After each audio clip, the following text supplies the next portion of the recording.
இன்றைக்கி நம்ம ரொம்ப சிம்பிளான முளைக்கீரை கடையில் எப்படி பண்ணுறதுன்னு பார்க்க போகிறோம்.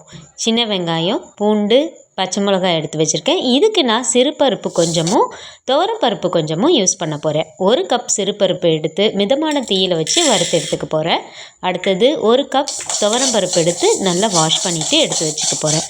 அடுத்தது வறுத்த பாசிப்பருப்பை அதோடு கலந்துக்க போகிறேன்.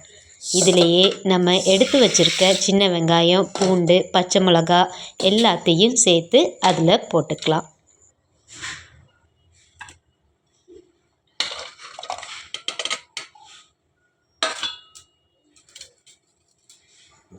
ஒரு சிட்டிகை மஞ்சள்தூள் சேர்த்துக்கலாம். கொஞ்சமாக அதில் விளக்கெண்ணெய் விட்டு வேக வச்சோம்னா நல்ல பருப்பு வெந்துடும்.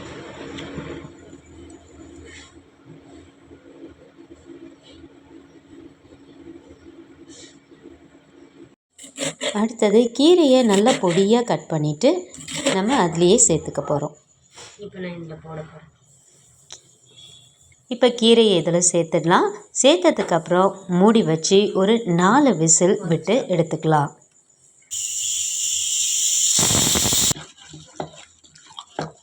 இப்போ இதை ஒரு மத்து வச்சு நல்லா கடைஞ்சிட்டு அதில் ஒரு தாளிப்பும் கொடுத்துக்கலாம். எண்ணெய் ஊற்றி கடுகு, உளுத்தம்பருப்பு, அதுலேயே ஜீரகம், காஞ்ச மிளகாய், பெருங்காயம் இது எல்லாத்தையும் போட்டு நல்லா தாளித்து அதில் கொட்டிட்டு இன்னும் ஒரு 2 கடை கடைஞ்சி எடுத்து சாப்பிட்டோம்னா அருமையாக இருக்கும். ட்ரை பண்ணி பார்த்துட்டு எப்படி இருக்குன்னு சொல்லுங்கள்.